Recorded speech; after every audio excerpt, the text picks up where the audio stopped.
Eh bien, bonjour à la team qui va review ce showcase sur Monster Hunter World Iceborne.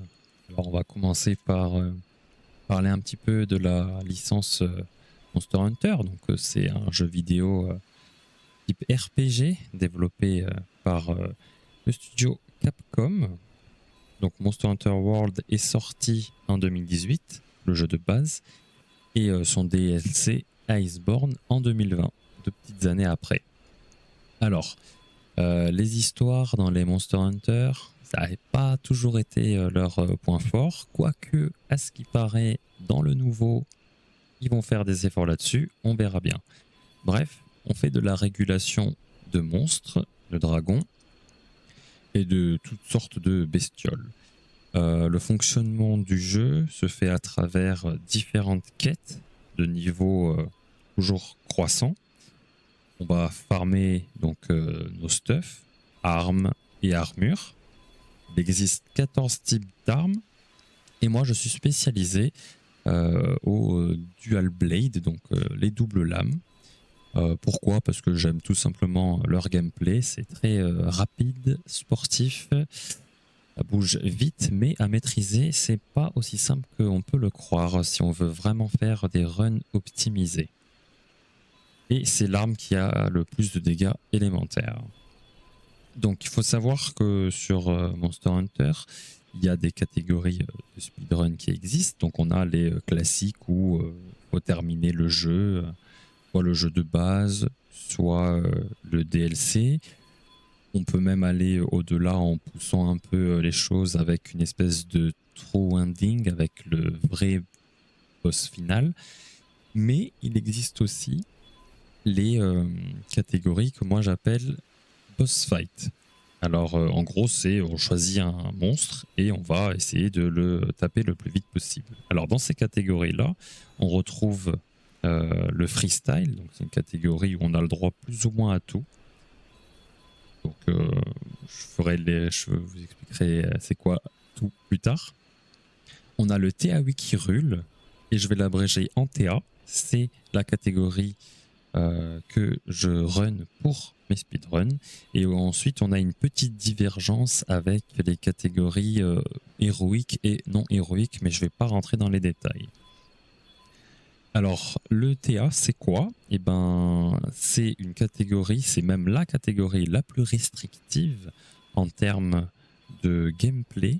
Pourquoi? Parce que on n'a pas le droit à un certain nombre de choses. Donc, on n'a pas le droit d'utiliser, par exemple, les capes, les mantles, les fameux mantles qui sont très très utiles et très très forts pendant nos chasses parce que ils peuvent nous procurer différents effets bénéfiques pendant nos hunts, donc à savoir, je sais pas, une augmentation d'affinité pour les dégâts critiques, une augmentation de notre fenêtre d'esquive, la possibilité de prendre des coups sans prendre de dégâts, de ne pas être knockback, plein de choses comme ça. On n'a pas le droit de wall slam les monstres. Alors c'est quoi un wall slam? C'est le fait de d'envoyer, on va dire, le monstre se cogner contre le mur et ensuite chuter. Et bah, comme il est au sol, on va pouvoir le DPS comme il faut. Donc on n'a pas le droit de faire ça. Alors c'est interdit dans la catégorie. On n'a pas le droit non plus d'utiliser certains talents. Donc ici, c'est le talent héroïque, justement, qui fait que notre chasseur fait énormément plus de dégâts en étant low HP, il me semble 35% de plus. On n'a pas le droit d'utiliser certains talents repas. Le palico, donc le chat, le fameux chat, ne peut pas venir avec nous pendant nos speedruns et on n'a pas le droit d'utiliser les pièges, donc les pièges à choc ou les boss.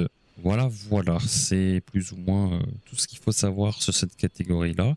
Alors, le freestyle, c'est pas une catégorie euh, simple. Elle est pour moi même presque plus difficile que le TA parce que une run vraiment bien optimisée en freestyle, ça demande beaucoup, beaucoup de comment dire, ça demande beaucoup, beaucoup d'expérience. C'est très compliqué. Donc Là où le TA, ben, en fait, on est un peu juste livré à nous-mêmes. On a le chasseur, son arme, et puis basta. Sur ce, ben, je vais vous laisser. C'était une petite intro d'explicative. Je vais vous laisser avec les runs que je propose. À plus tard. Bon, eh bien c'est parti. Alors je vais faire une courte parenthèse au début. Les deux fights que vous allez voir dans cette vidéo sont les mêmes dans la vidéo où j'affronte les 3 boss d'affilée. J'ai effectué juste un petit montage, mais les combats sont exactement identiques. Voilà, voilà. Fermeture de la parenthèse. On y va. Donc on va commencer par la Velkhana, le flagship du DLC d'Iceborne. C'est un monstre, un dragon ancien plus précisément, de glace. Et on va le fight dans une arène un peu particulière.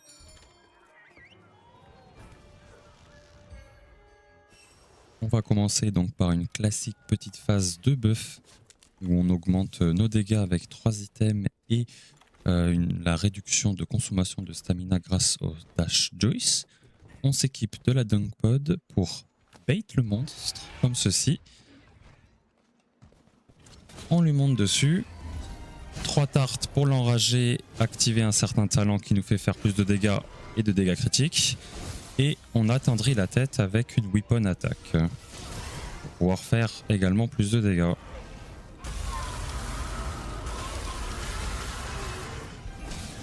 Beaucoup de placements ce monstre.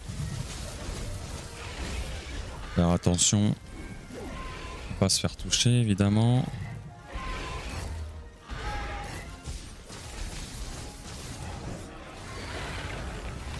Très belle musique aussi d'ailleurs, j'aime beaucoup. Voilà, on lui a brisé la tête, donc la Velkhana va chuter. Et ça va nous permettre de DPS lourdement.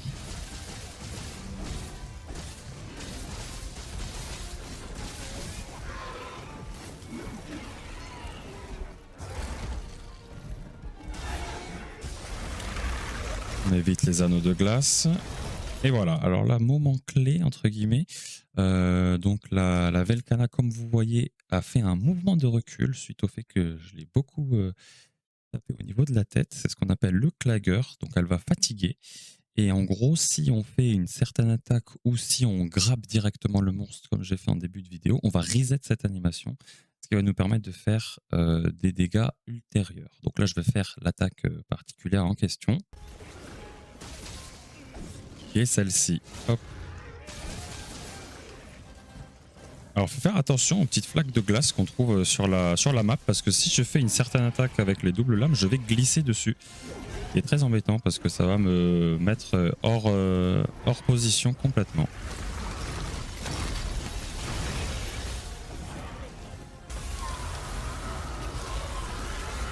Et donc, en fait, c'est l'intérêt de cette run, c'est de rentrer dans cette boucle où on va faire chuter la Velkhana, la faire clagger, la refaire chuter, etc., etc., jusqu'à que mort s'en suive.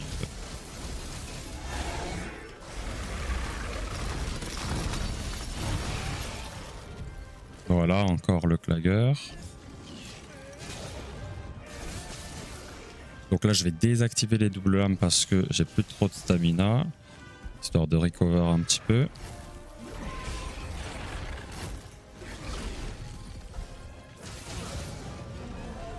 La chute.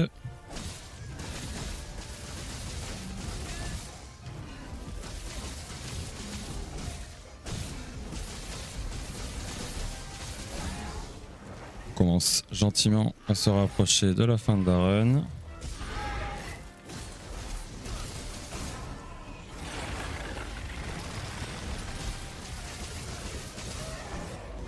Voilà, le clagger final. Into la chute, c'était plutôt stylé ce move.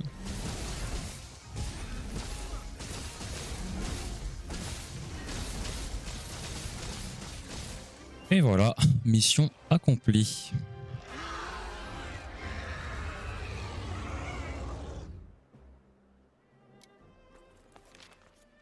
Un petit 3 minutes 06, c'est pas mal, c'est pas mal. Mon PB est à 2 minutes 45. Alors évidemment, bah, c'est très très RNG. La run en soi est propre, hein. Je me suis pas fait toucher. Et voilà, mais ça dépend de la RNG du monstre. Et il y a des attaques qui sont plus propices à faire des dégâts. Et bah là, ça n'a pas été le cas, mais c'est pas grave.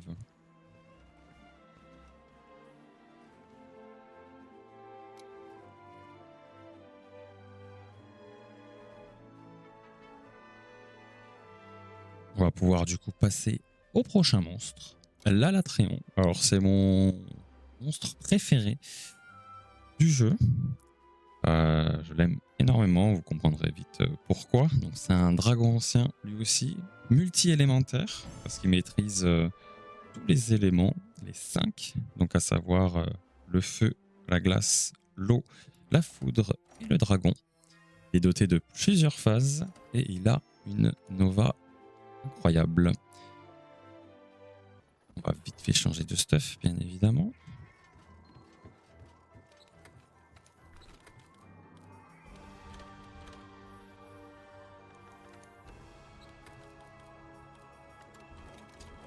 Voilà.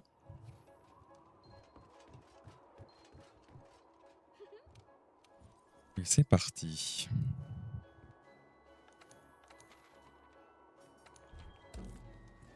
Alors comme d'habitude, on va commencer par une petite phase de buff, on va revenir dessus. Et ensuite, on aura un moment, enfin, pas clé, mais on va dire l'opener est assez important. Donc si l'Alatréon fait un hurlement rapide, on va pouvoir rester immobile et ne pas devoir roulade pour le dodge. Sinon, on aurait dû le dodge comme d'habitude. Là, on a de la chance, c'est un hurlement rapide. L'invulnérabilité d'arriver sur la zone fait qu'on n'a pas besoin de roulade. Les 3 tartes, plus l'attaque spéciale pour attendrir la tête. Et on est go. Donc faut savoir, le fight il est vraiment très très soutenu, c'est très très rapide, sportif comme combat.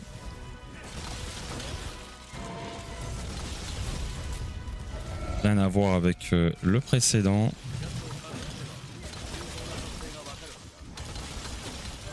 Donc là, voilà. Alors, je vais juste faire une petite pause pour expliquer ce qui s'est passé. Donc en gros là, la mécanique du monstre, de l'Alatréon, c'est les topples élémentaires. Quand il va prendre un certain nombre de dégâts élémentaires, il va chuter, comme vous avez pu voir, et on va pouvoir le DPS lourdement.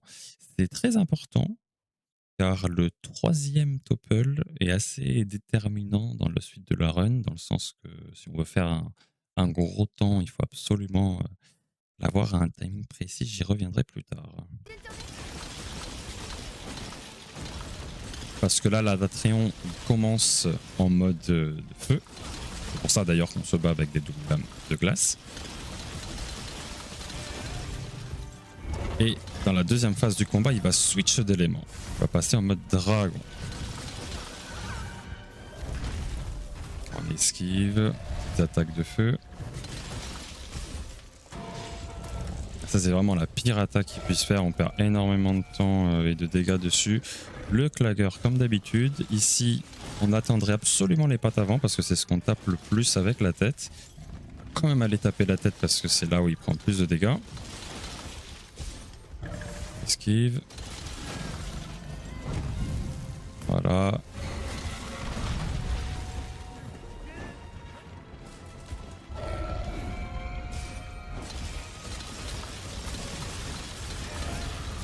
On dodge, c'est d'être close.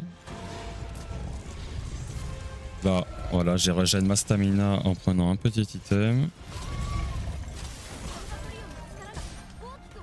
2e topple.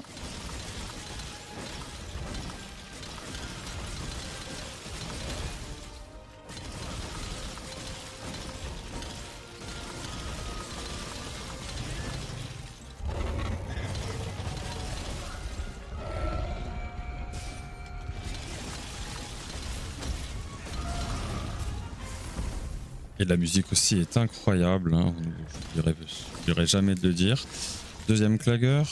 Là, on reprend les pattes avant, mais cette fois-ci, on fera une danse de lame pour faire plus de dégâts élémentaires. Et voilà. Et là, il switch. Il passe un élément de dragon. Donc il faudra absolument casser sa corne. Car sinon, on sera dans la sauce pour plus tard. Mais on va pas le faire tout de suite. Là, on va se focus sur les pattes avant. Car on a absolument besoin du troisième topple. Alors pourquoi? Parce que là, l'Atrion, malheureusement, il est doté d'une phase aérienne. Et cette phase aérienne, elle divise un petit peu la communauté. Parce que elle est très très chiante. En plus, au double lame, je vous laisse imaginer, très compliqué d'aller le toucher. Mais pour pallier à cela, on va cancel cette phase aérienne. Avec justement le troisième topple. Alors là, je me suis rebuff. Entre temps. Donc voilà, là il s'envole. Et si on se met bien en dessous, hop. Petite danse de lame. Et sur les derniers ticks, on va le faire tomber. Donc en fait, là, on a cancel la phase aérienne.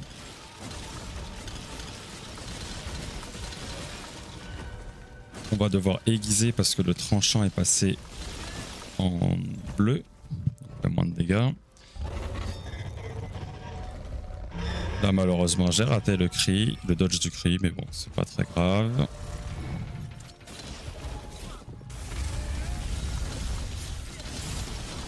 Là, on a dû lui monter dessus pour esquiver l'attaque.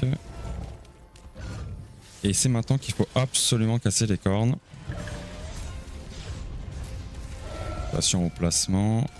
Parce que des pics de glace explosent s'ils sont touchés par la foudre au bout d'un certain moment. Donc là, ça y est, on a cassé les cornes. On peut continuer à le fight normalement.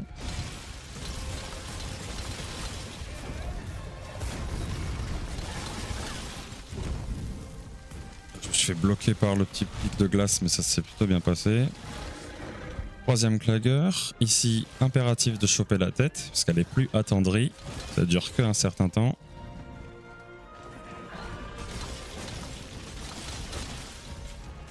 Hop. Régène la stamina.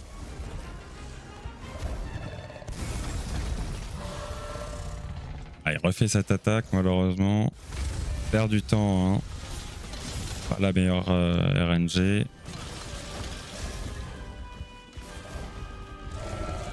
Ça, par contre, c'est une très bonne attaque pour pouvoir hit la tête. Très compliqué de taper la tête de la Latréon, surtout au double lame. Et là, c'est la Nova, donc l'Eschaton Judgment. C'est une attaque qui va OS tout simplement les chasseurs qui se trouvent dans la zone, sauf si on a cassé les cornes. Alors, on prend quand même des dégâts, donc on va quand même se soigner. Pour pouvoir réactiver le plus vite possible le talent Peak Performance. Et là, on se rapproche de la fin de la run. Car il va y avoir un dernier topple.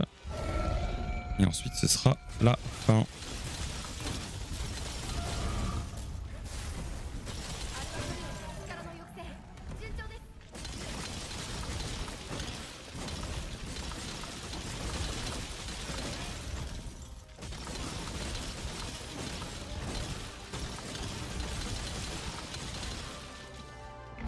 Et voilà. «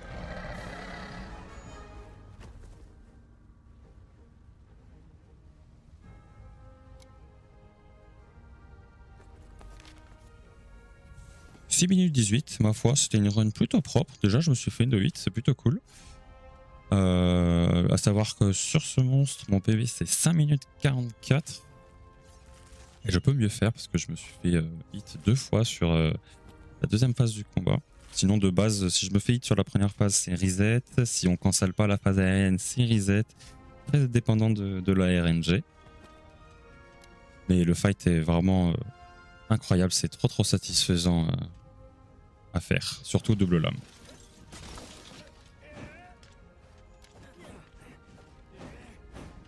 Donc du coup, voilà, c'est la fin de ce petit showcase. J'espère que ça vous aura plu. Je sais qu'il y a une grosse hype de Monster Hunter qui est en train de se créer derrière moi avec la sortie de Wilds bientôt et qui tombe en plus pendant le week-end de Speedon. Donc trop cool ce qui se passe en ce moment, quoi.